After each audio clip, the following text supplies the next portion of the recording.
नमस्कार, आप सभी का बहुत बहुत स्वागत है हुंकार में। आपके साथ हूं मैं रुबिका लियाकत। 2 दिन के बाद यानी 26 नवंबर को लोग एक बार फिर उस हमले को याद कर रहे होंगे जिसने देश को सबसे बड़ी आतंकी चोट दी थी। करीब 60 घंटे तक पाकिस्तान के भेजे हुए आतंकियों ने मुंबई को बंधक बना लिया था। उस वारदात को 13 साल होने वाले हैं, लेकिन उस आतंकी हमले को भारत कभी नहीं भूल सकता, चाहे वो 30 साल हो जाए या 300। अब 26/11 हमले की बरसी से ठीक पहले कांग्रेस के ही एक सांसद ने मनमोहन सरकार पर सवाल उठाते हुए किताब लिखी है जिसमें वो सवाल उठाए गए हैं। मनीष तिवारी का कहना है कि मुंबई हमले के बाद भारत को जिस तरह के सख्त तेवर दिखाने चाहिए थे वो तेवर नहीं दिखाए गए। जैसी जवाबी कार्रवाई करनी चाहिए थी वैसा सरकार ने नहीं किया। मनीष तिवारी यहां नहीं रुके, आगे बढ़कर वो कहते हैं कि पाकिस्तान के खिलाफ कार्रवाई ना करना कमजोरी की निशानी थी। याद कीजिए, ये उसी तरह के आरोप है जो बीजेपी अक्सर कांग्रेस पर लगाती है, और मनीष तिवारी की बातों से बीजेपी के आरोपों को अब और दम मिल गया है। आज हुंकार में चर्चा इसी बात पर कि क्या मनमोहन सरकार की पाकिस्तान नीति कमजोर थी। सवाल यह भी कि आतंक के खिलाफ कौन मजबूत और कौन मजबूर। हुंकार की बहस की ये शुरुआत हो उससे पहले आप रिपोर्ट देख लीजिए।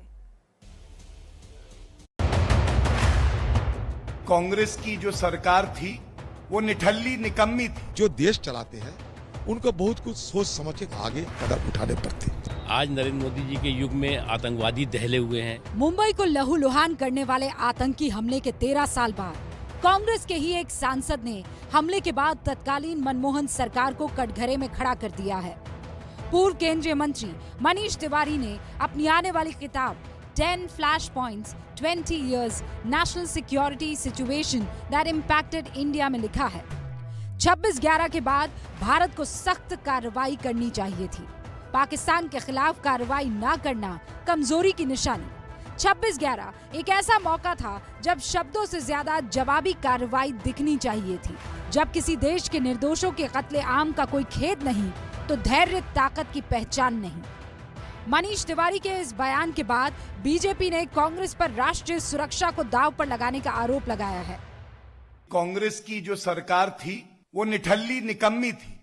भारत की अखंडता की भी उनको चिंता नहीं थी। आज नरेंद्र मोदी जी के युग में आतंकवादी दहले हुए हैं। इन 7 सालों में देखें तो देश के किसी हिस्से में भी आतंकवादी अपनी शैतानी हरकतें और धमाके करने में नाकाम भी दिखाई पड़ेंगे। अपने ही नेता की किताब से मुश्किल में घिरी कांग्रेस फिलहाल इस मुद्दे पर बोलने से बचती दिख रही है। एक इंडिविजुअल की एक राय होते हैं। मनीष तिवारी एक ज्ञानी पॉलिटिशियन है, उनको ये लगा, उन्होंने लिखा। लेकिन जो देश चलाते हैं उनको बहुत कुछ सोच समझ के करना पड़ता, ग्लोबल पर्सपेक्टिव को देखना पड़ता, रीजनल पर्सपेक्टिव को देखना पड़ता और आगे कदम उठाने पड़ते। किताब सामने नहीं आती, रिलीज नहीं होती, पढ़े नहीं जाती, किस संदर्भ में क्या कहा गया उस पर चर्चा करना मुझे नहीं लगता यह सही समय है। पोर्शन का हर एक्सेप्ट का एक संदर्भ होता है जो पिछले पृष्ठों में मिलता है या अगले पृष्ठों में मिलता है, वो बिना देखे टिप्पणी करना भारतीय जनता पार्टी के लिए होगा ठीक, मेरे लिए ठीक नहीं। नवंबर के इस महीने में किताबों की वजह से कांग्रेस मुश्किल में है। पहले सलमान खुर्शीद ने अपनी किताब में हिंदुत्व की तुलना आईसिस और बोको हरम से करके बीजेपी को एक मौका दे दिया। अब 26/11 की बरसी से ठीक पहले मनीष तिवारी ने बीजेपी को एक और हथियार थमा दिया।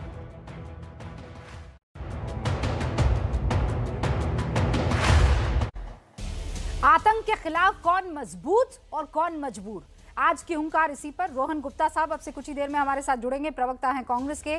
अब निजेश अवस्थी इस वक्त आपको स्क्रीन पर दिखाई दे रहे हैं। प्रोफेसर दिल्ली यूनिवर्सिटी के किशोर तिवारी जी दिखाई दे रहे हैं जो कि शिवसेना के नेता हैं, और जनरल के सिन्हा रक्षा विशेषज्ञ के तौर पर हमारे साथ जुड़ेंगे। अशोक सज्जनार साहब पूर्व राजनयिक के हमारे साथ जुड़ चुके हैं, स्क्रीन पर आपको दिखाई दे रहे हैं। आप सभी का बहुत बहुत स्वागत है।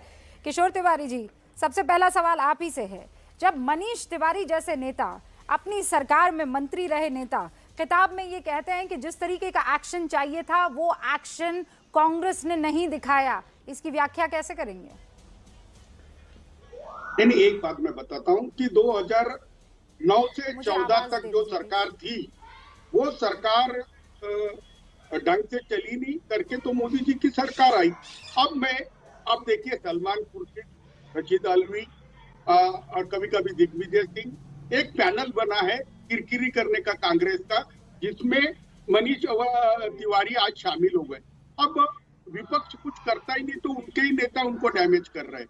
लेकिन एक मैं बताता हूं कि इनके रिजल्ट अच्छे होते, अगर 2009 से 14 में काम अच्छे होते तो लोग इतना बुरी तरह रिजेक्ट नहीं करते। तो अब परिप्रेक्ष्य क्या था, किताब में क्या लिखा था, ये तो मुझे मालूम नहीं, लेकिन मैं सोच तो के तिवारी जी, बताऊंगा। आप मजबूत हो गए हैं कि आप उनके साथ महाराष्ट्र में हो लिए, उसी मुंबई की सरजमी पर जहां आप मौजूद हैं तिवारी जी, वहीं पर ये जख्म दिया 186 भारतीयों को इन आतंकवादियों ने खत्म कर दिया, उनकी हत्या कर दी। आप कमजोर से मजबूत हो गई है महाराष्ट्र में कांग्रेस? नहीं, देखो महाराष्ट्र में हमारा बीजेपी के साथ साठगांठ थी, लेकिन हमारी शर्तें उन्होंने जो प्रॉमिस किया था वो मानी नहीं। तो एक स्थिर सरकार देने के लिए हमने मिनिमम कॉमन प्रोग्राम पे हमने किया है, तो ये चलता है। और हमने कोई, अरे मैं क्या बोल रहा हूँ, देश की सुरक्षा के लिए हम तो मोदी जी के साथ है, देश की सुरक्षा के लिए मोदी जी के साथ है। लेकिन उस सत्ता की मलाई चाटने के लिए कांग्रेस के साथ है। लेकिन सत्ता की मलाई चाटने के लिए कांग्रेस के साथ है, ऐसा? अरे सेवा करने के लिए तुम तो कुछ भी बोलती हो। कौन मलाई चाट रहा है? मलाई तो दिल्ली में चाटी जा रही है, कुछ तो भी बोलते हो। यहाँ तो महाराष्ट्र में हम पे कर्जा मंडा हुआ है, सरकार दिक्कत में चल रही है, कैसे बात करते हो आप? सरकार दिक्कत में चल रही है? क्यों, क्या हो गया? कौन दिक्कत दे रहा है? केंद्र सरकार ने 24,000 करोड़ रुपए यूपी को दिया और उसके बराबरी का राज्य हमको 240 करोड़ दिया। हमारा जीएसटी का पैसा नहीं देते, कैसा करे रूबिका? हम तो बड़ी मुश्किल में आ चुके। 2 साल के कोरोना के बाद केंद्र सरकार कोई 2-4 लाख करोड़ का पैकेज देगा ऐसा लगा, वो भी नहीं दिया। अब नीतीश अवस्थी जी, पहले ही कमजोर सरकार है, ऊपर से आप लोग किसी तरह की कोई उनको मदद नहीं कर रहे हैं। मनीष तिवारी कह रहे हैं कि ये जिस तरीके का अटैक हिंदुस्तान पर हुआ था, ये बहुत जरूरी था कि एक मैसेज दिया जाना चाहिए और वो मैसेज नहीं दिया गया। रुबिका जी, बड़ी साफ सी बात है कि किशोर तिवारी जी ने जो कहा कि उस समय करना चाहिए था, ये सिर्फ किशोर तिवारी और मनीष तिवारी की बात नहीं है, ना बीजेपी जो आज कह रही है उसकी भी बात नहीं है। बात इंडियन एयरफोर्स के अफसर्स ने ये बात कही, और न सिर्फ 2008 के 11 मुंबई हमले के संदर्भ में कही। लगातार जिस तरीके से मनमोहन सिंह एक बहुत महत्वपूर्ण स्थान पाकिस्तान को सौंपने को तैयार हो गए थे, यह बात भी आई है। और बात अभी एक किताब सामने आई है, बहुत सारी किताबें सामने आएगी। एमओ मथाई से लेकर के नटवर सिंह और मनीष तिवारी तक की किताबें बहुत सारे रहस्यों को खोलती हैं। और वो जो सिर्फ हवा में जो बातें चलती रहती हैं, उनकी प्रामाणिकता साबित होगी। लगातार ये कहा जाता रहा कि 26/11 के हमले के बाद भारत को पाकिस्तान के खिलाफ बहुत ही सख्त कार्रवाई, बहुत ही सख्त संदेश दिया जाना चाहिए था। हमारी पूरी सेना तैयार थी। आज कहा जाता है कि इसमें सैनिकों ने जाकर के एयर स्ट्राइक और सर्जिकल स्ट्राइक किया। उस समय भी तो सैनिकों ने ही करना था ना, लेकिन राजनीतिक इच्छा शक्ति नहीं थी, चाहते ही नहीं थे। वो तो पाकिस्तान का हिंदुस्तान का हिस्सा पाकिस्तान तक को सौंपने को तैयार थे, जो बहुत ही महत्वपूर्ण चोटी थी। अभी जनरल सिन्हा बताएंगे ये। एक बात मैं बताता हूं, मनमोहन सिंह ने ये आर्थिक घड़ी देश की सुधारी। मनमोहन सिंह जी ये उस वक्त प्राइम मिनिस्टर थे, उनके विवेक को जो लगा वो उन्होंने किया। आज उसकी आलोचना करके क्या फायदा? हम मनमोहन सिंह को कमजोर थे ऐसा मत बोलिए। उन्होंने ही किसानों का कर्जा माफ किया, उन्होंने ही सख्त डिसीजन लिए। मनमोहन सिंह जी के बारे में पर्सनली कोई ये बात नहीं कह रहा है। जितनी खूबसूरती से वो देश में कुछ चीजों को लेकर बदलाव लेकर आए हैं, वो पूरा देश मानता है। तो प्लीज आप ये पूरा का पूरा मामला बदलने की कोशिश मत कीजिए। डॉक्टर मनमोहन सिंह के बारे में कोई यहाँ कुछ नहीं कह रहा है। मैं कह रही हूं उनके नेतृत्व वाली सरकार पर अभी चर्चा हो रही है उस कि समय वो सरकार कमजोर थी। रूबिका उस समय नेशनल एडवाइजरी काउंसिल थी। रूबिका उस समय इनसे किशोर तिवारी से कहो, नेशनल एडवाइजरी काउंसिल सारे फैसले लिया करती थी, जिसकी चेयरपर्सन मिसेस सोनिया गांधी थी। तिवारी जी, जरा निष्पक्ष होकर के देश की सुरक्षा के बारे में, देश की अखंडता के बारे में निष्पक्ष होकर के, इस समय आप कांग्रेस के साथ सरकार चला रहे हैं, इस बात को ध्यान में रख के नहीं, जितनी आपको कांग्रेस की जरूरत है, कांग्रेस को आपसे ज्यादा, आपकी ज्यादा जरूरत है।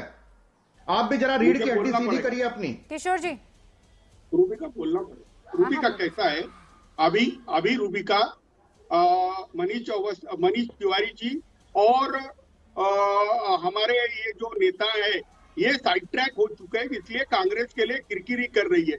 इस किताब का रेफरेंस उस वक्त की सिचुएशन से क्या था, आप बहुत समझदार आदमी हैं, मुझे ये बताइए। नहीं, वो साइडलाइन हो आदमी, वो नेता के ना हो, मुझे उससे कोई मतलब नहीं है।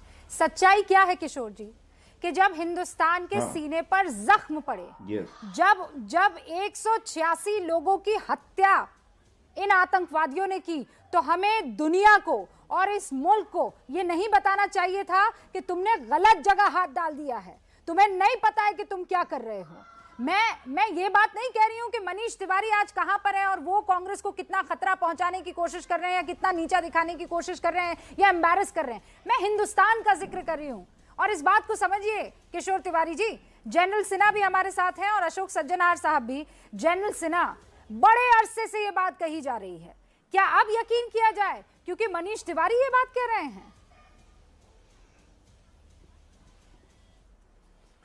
देखिए रूबिका, ये तो बात हर एक समय हुई, 2008 के बाद लगातार चर्चा में रहा।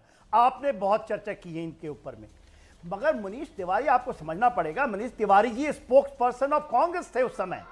उन्होंने उस समय जब शिवराज पाटिल जी, उनका इस्तीफा हुआ था 2 दिन बाद 30 तारीख को, तो वो आकर के इसके ऊपर में बयान किए थे। आज उनकी जो भी अंदर से जो आवाज उठी है, और उन्होंने 10 flash point in 20 years national security situation that impacted India, ये जो किताब, चौथी किताब लिखी है, और उसमें जो जिक्र किया है 26/11 का, 166 300 घायल, 26 उसमें बाहरी लोग थे, अमेरिका के 6, 8 इजराइल के। अमेरिका 9/11 के बाद 7 साल के बाद यह हुआ।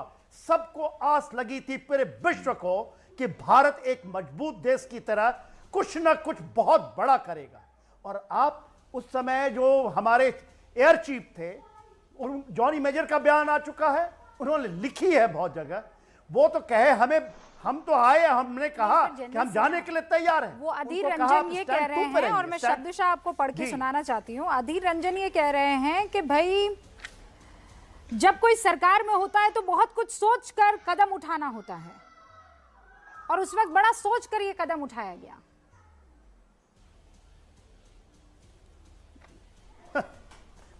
देखिए रूबिका जी, बड़ा सोच करके कदम उठाया गया।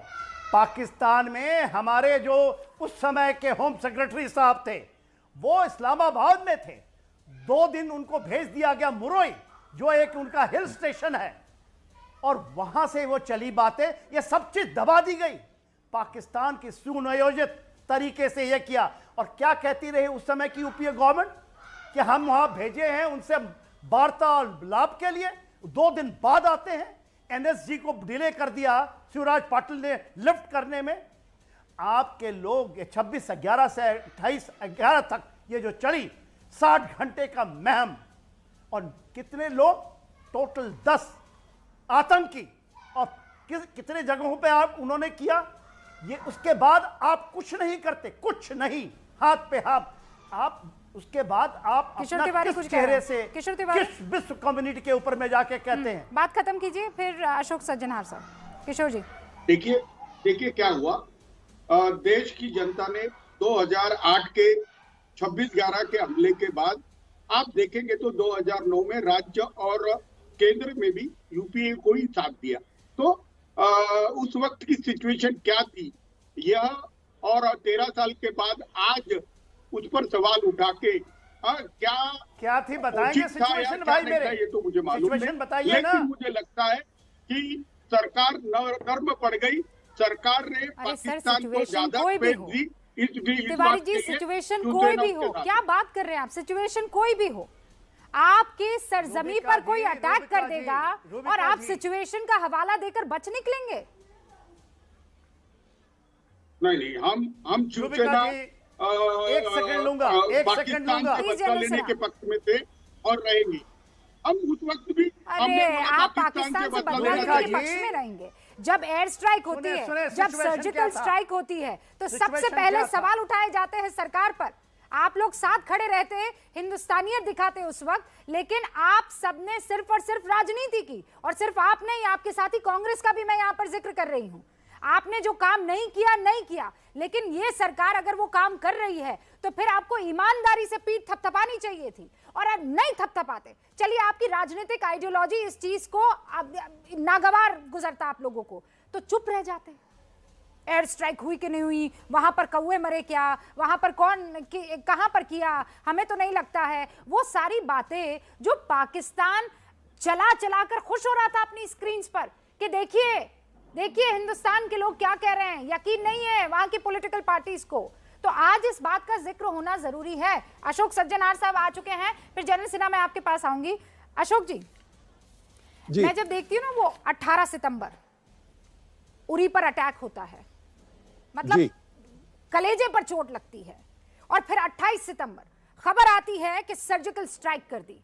मैं वॉर मॉन्गरिंग नहीं कर रही हूं, आप एक आप डिप्लोमेटिक रिश्तों को बहुत अच्छे से समझते, मैं वॉर मॉन्गरिंग नहीं कर रही हूं, लेकिन जब आप आगे आकर हम पर इस तरीके से अटैक करेंगे तो मेरे जैसा हर एक हिंदुस्तानी खुश होगा जब 18 सितंबर के बाद 28 सितंबर आएगा, जब 14 फरवरी के बाद 26 फरवरी आएगा, और हम खड़े रहेंगे सरकार के साथ, कहेंगे नहीं ये होना चाहिए, सामने वाले को सबक सिखाना चाहिए। आप बिल्कुल ठीक कह रहे हैं रुबिका, क्योंकि उस समय भी यही होना चाहिए था। और मैं ये भी कहूं, देखिए वहां पर उस समय भी कांग्रेस में काफी ऐसी आवाजें उठी थी। अगर आप उस समय जो विदेश सचिव नेशनल सिक्योरिटी एडवाइजर थे, जो कि शिवशंकर मेनन थे, और वो किताब आई है जिसका नाम है द चॉइसेस, और उसमें उन्होंने बताया है, जो उन्होंने बहुत इसके बारे में रेकमेंड किया था, जो पाकिस्तान के विरुद्ध कोई ना कोई स्टर्न एक्शन लिया जाए। परंतु वहां पर और जो लोग थे, प्रधानमंत्री थे, जो और लोग थे, उन्होंने कहा जो नहीं, हमको नहीं करना चाहिए, कुछ एक्शन लेना नहीं चाहिए। और मेरे विचार से ये बहुत बड़ी गलती की थी उस समय, क्योंकि अगर पाकिस्तान को ये उस समय एक सबक सिखाया जाता, क्योंकि देखिए ये केवल हमारे जो भारतीय लोग हैं जिनके दिल पर आघात हुआ, दिल पर चोट हुआ, चाहे पुलवामा के समय में। आपने हिंदुस्तान को सर्व किया है अपने तरीके से। मुझे एक बात बताएंगे, क्यों सरकार अगर ऐसा कोई फैसला लेती है तो लेती, ये क्यों लिया मनमोहन सिंह सरकार ने? What was the reason? क्या इसके पीछे की मंशा और वजह थी? देखिए मेरे विचार से थोड़ी टिमिडिटी रही, मेरे विचार से थोड़ा टिमिड रहे वो, क्योंकि कोई बोल्ड डिसीजन वो नहीं अपने को लेने को वो कर पाए, डिसाइड कर पाए। जैसे कि हमने उरी में देखा, जैसे कि हमने पुलवामा के विरुद्ध बालाकोट में देखा। देखिए उसके एकदम बाद आपने ये भी देखा होगा शर्म एल शेख में क्या हुआ, जब हमने पहली बार बलूचिस्तान का वो जिक्र, उसमें जो बायलैटरल एग्रीमेंट साइन हुई डॉक्टर मनमोहन सिंह और उनके बीच में, प्रधानमंत्री कौन थे उस समय, शायद नवाज शरीफ थे, तो उनके बीच में जो एग्रीमेंट साइन हुई उसमें उन्होंने बलूचिस्तान का भी किस्सा उन्होंने एक्सेप्ट कर लिया, जो मेरे विचार से बहुत ही ज्यादा बड़ा डिप्लोमेटिक ब्लंडर था। परंतु रिबका, एक चीज मैं और कहूंगा आपके जो देखने वाले हैं उनके लिए, पूरी दुनिया उस समय भारत के साथ थी। अगर भारत उस समय कोई ऐसा एक्शन लेता तो कोई दुनिया में कोई भी देश, आपको मालूम है अमेरिका के भी कितने लोग मारे गए थे उसमें, आपको मालूम है इजराइल के, फ्रांस के लोग मारे गए थे, वो सभी देश भारत के साथ खड़े हुए थे। और अगर भारत ये वाला कोई ऐसा एक्शन लेता तो वो सब आपकी वाहवाही करते, आपको सपोर्ट करते, आपके विरुद्ध कोई नहीं बोलने वाला था। और ये जो सारा इंटरनेशनल सपोर्ट था भारत के साथ, वो भी उन्होंने गवा दिया, उसका भी फायदा नहीं उठाया और उन्होंने कोई एक्शन नहीं लिया। और इसी की वजह से मैं तो कहूंगा जो बाद में ये 2016 में उरी हुआ, 2019 में पुलवामा हुआ वगैरह वगैरह, उसके बाद भी ऐसे अटैक्स होते रहे। ये इसी वजह से है जो हमने वहां पर उस समय कोई ऐसा डिसाइसिव एक्शन नहीं लिया पाकिस्तान के विरुद्ध, जो कि यकीनन लिया जाना चाहिए। आपने एक शब्द का इस्तेमाल किया, टिमिडिटी। किशोर जी, इसके माने पता है आपको हिंदी में? क्या बोला, मुझे सुने नहीं यार। Timidity, TIMID। हाँ, वो सहनशीलता थी तो थी। डिसीजन उस वक्त नहीं लिया गया। हमारी पार्टी की भी मांग थी कि पाकिस्तान को लेसन दिखाना चाहिए, लेकिन आज यह किताब लिख के जो करकरी की जा रही है, ये कोई एक षड्यंत्र का पार्ट है। शायद मनीष तिवारी भी बीजेपी में जाने की राह पे। किशोर जी, मैं जो आप कह रहे हैं उसकी पूरी इज्जत करती हूँ, लेकिन आप उस बात को अभी भी नहीं समझ पा रहे हैं। जब एक अशोक सज्जनहार जैसा रिस्पेक्टेड व्यक्ति, पूर्व राजनयिक जिन्होंने दुनिया भ्रमण की है, हिंदुस्तान को अलग अलग तरीके से अलग अलग जगह पर सर्व किया, जब वो इस शब्द का इस्तेमाल कर रहे, टिमिडिटी, कायरता, टिमिड, डरपोक, आप समझिए ये डिसीजन ना लेना हिंदुस्तान की सरकार की तरफ से, चाहे वो 13 साल बाद डिस्कस करें हम कि 300 साल बाद डिस्कस करें, करना जरूरी हो जाता है। तिवारी ने भी एक ट्वीट किया है, इस पर रिएक्शन तो कुछ नहीं दिया है। कई लोग ये कह रहे हैं कि मनीष तिवारी अच्छे से जानते थे कि उनकी बुक को कैसे हिट करना है। कई लोग ये कह रहे हैं कि मनीष तिवारी वैसे ही बड़े दुखी चल रहे हैं और इसीलिए उन्होंने इस तरीके का एक ट्वीट कर दिया है। लेकिन मनीष तिवारी ये कह रहे हैं कि वो पूरी 306 पन्ने की किताब, उसमें से आप एक अंश निकाल कर और ये बताने की कोशिश करते हैं कि ये सरकार कमज़ोर थी। मैं ये समझ नहीं पा रही हूँ। ऋषि मिश्रा भी हमारे साथ जुड़ चुके हैं। ऋषि जी, मैं ये समझ नहीं पा रही हूँ, 306 पन्ने की किताब हो कि 3060 पन्ने की किताब हो, सच्चाई एक ही लाइन की होती है। और वो सच्चाई ऋषि जी ये है कि जब आपको सामने वाले मुल्क को, दुश्मन मुल्क को ये बताना था कि देखो हम तुम्हें आंख नहीं दिखाएंगे, लेकिन अगर तुमने हमें आंख दिखाई और हम पर हमला किया तो हम तुम्हारी आंखें निकाल देंगे, तब आप लोग टिमिड हो गए। देखिए, एबीपी न्यूज इंडिया का सबसे बड़ी चैनल है और एबीपी न्यूज का अपना लाइब्रेरी है।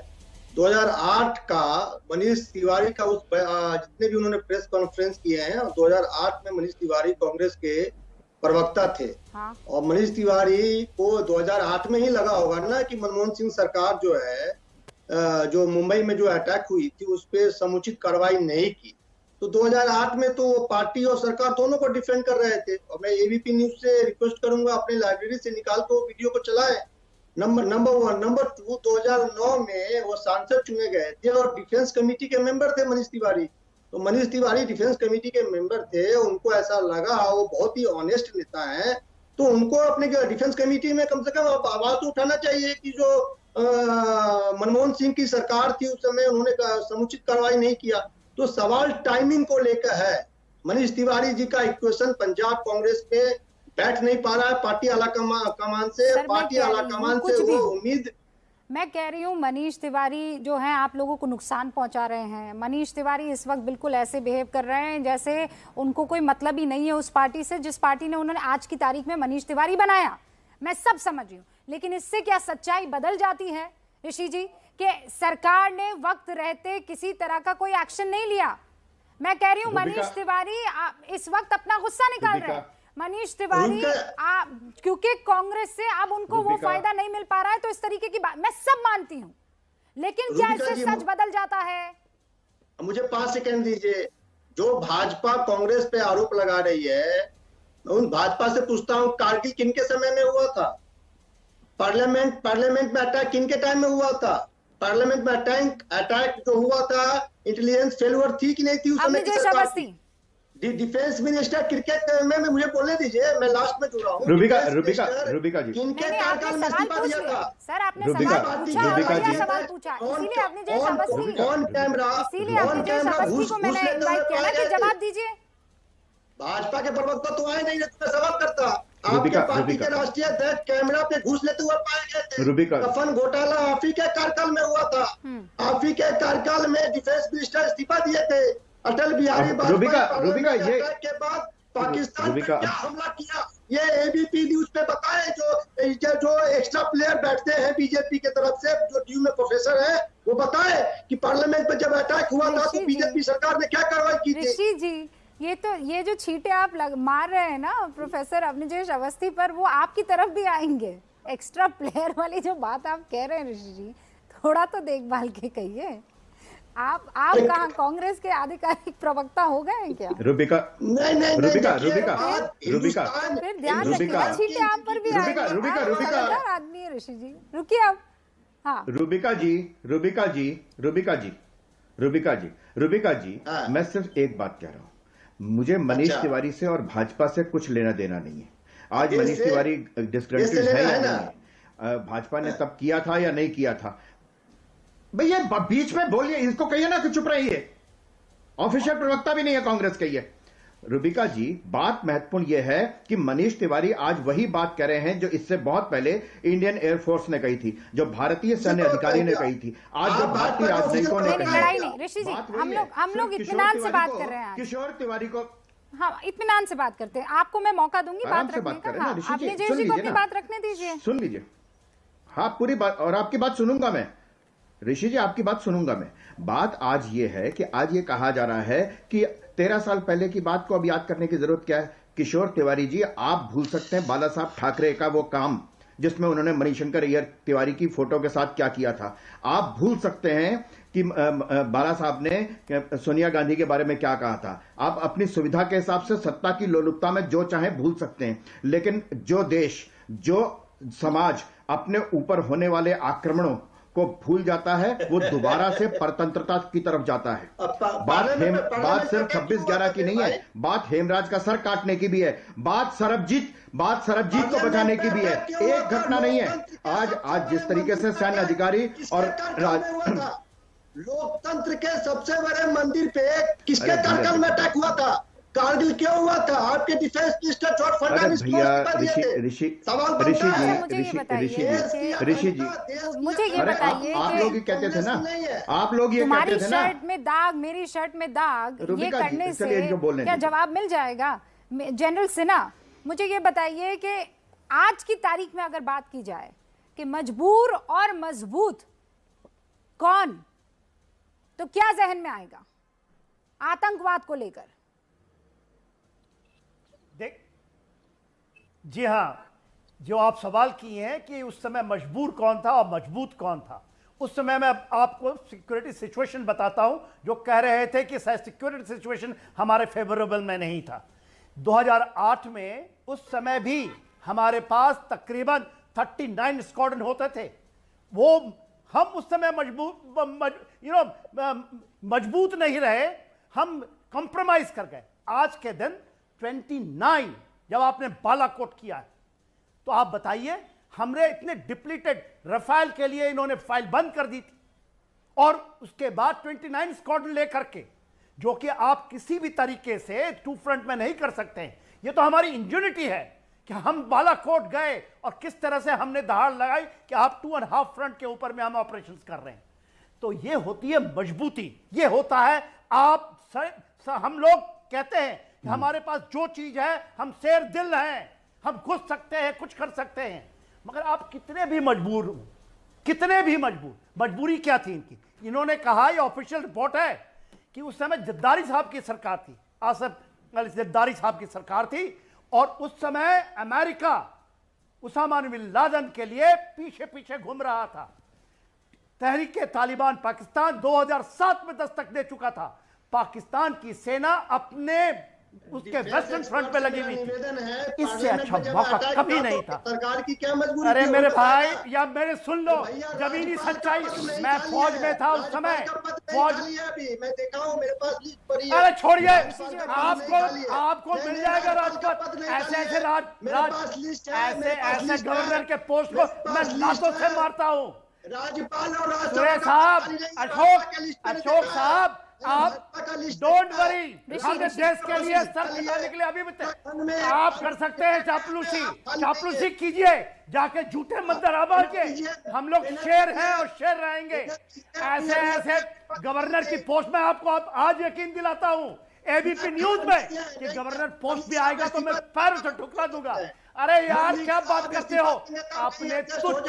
अपनी तुच्छ डिस्कशन से आप इस चीज को दबाना चाहते हैं? मैं इससे ज्यादा चिल्ला सकता हूं।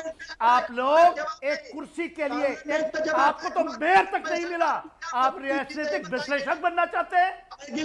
अरे तुम्हें तो मेयर नहीं मिलेगा। आप क्या बातें करते हैं? गवर्नर साहब, गवर्नर ऐसे गवर्नरशिप को हम लोग लात मारते हैं। एक सेकंड रुकिए सर, एक सेकंड रुकिए, एक second. General Sinha, general Sinha एक सेकंड रुकिए, जनरल सिन्हा एक सेकंड। ऋषि जी, जिस जगह पर इस वक्त जनरल सिन्हा है, आप यकीन मानिए मैं कंपैरिजन करना पसंद नहीं करती हूं, लेकिन जिस जगह पर जनरल सिन्हा है और जैसे वो वहां पर पहुंचे हैं, आप जिस तरीके का आरोप लगा रहे हैं उसे वापस लीजिए और माफी के साथ। इस शख्स ने हिंदुस्तान के लिए लड़ाई लड़ी है। करगिल वॉर में इस शख्स की बहुत अहम भूमिका थी। आप खुदा के वास्ते, भगवान के लिए, अपने राजनीतिक एजेंडों के चलते आर्मी, नहीं ये गलत बात है, ये बहुत गलत बात है ऋषि जी। आपके जहन में कुर्सी चल रही है, आप कैसे किसी शख्स पर आरोप लगा सकते हैं? What do you know about this man? क्या जानते हैं ऋषि जी आप? क्या जानते हैं जनरल सिन्हा के बारे में? उसका सैल्यूट कर। रूबिका जी, यदि आप 5 सेकंड दे तो मैं अपने मैं 5 सेकंड आपको दूंगी। अदब से आप माफी मांग लीजिए, आप अदब से माफी मांग लीजिए जनरल सिन्हा से। मैं कह रही हूँ, मैं 5 सेकंड आपको अदब से माफी मांगने के लिए देती हूँ जनरल सिन्हा को। क्या बात कर रहे हैं आप? हिंदुस्तान की बात कर रहा है वो आदमी, वो नेशनल सिक्योरिटी का जिक्र कर रहे हैं और आप कह रहे हैं गवर्नर का पद। अरे इनकी पैंट गीली हो जाती है। रूबिका जी 5 सेकंड दे तो मैं अपना पक्ष रखूं। अरे चुप रहिए, मुझे बोलने दीजिए। रूबिका जी, जिस आदमी की गोली की आवाज सुनकर के पैंट गीली हो जाए, ऋषि जी 5 सेकंड और उसका इस्तेमाल ऐसे कीजिएगा, देश की जनता देख रही है। जनरल सिन्हा से आप माफी मांगिए कि आप इस तरीके के उन पर आरोप लगाएंगे। जनरल सिन्हा से जरूर माफी मांगता मैं, यदि समावेशी आलोचना करते तो। समावेशी आलोचना, समावेशी इसमें कैसे जो? अरे भाई, आपके पार्टी का नेता इसमें आपके साथ नहीं खड़ा है और आप कह रहे हैं समावेशी आलोचना। समावेशी आलोचना, मनीष तिवारी नहीं खड़े आपके साथ इस पूरे फैसले में और आप कह रहे हैं कि समावेशी। मत मानिए, आपके माफी से कोई फर्क भी नहीं पड़ता है, आपकी माफी से कोई फर्क नहीं पड़ता है। अशोक सज्जनहार, अवनीजेश अवस्थी, किशोर तिवारी, रूबिका लियाकत और पूरा हिंदुस्तान जनरल सिन्हा ने जिस तरीके से हिंदुस्तान के लिए लड़ाई लड़ी है उसको सलाम करता है। General Sinha, I salute you from this platform sir. किसी और की नहीं सर, किसी और की कोई हैसियत नहीं है।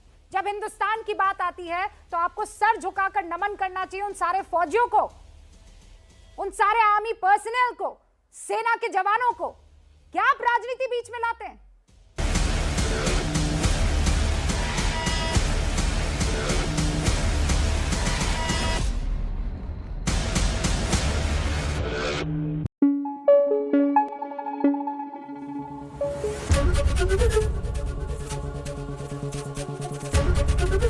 एबीपी न्यूज आपको रखे आगे।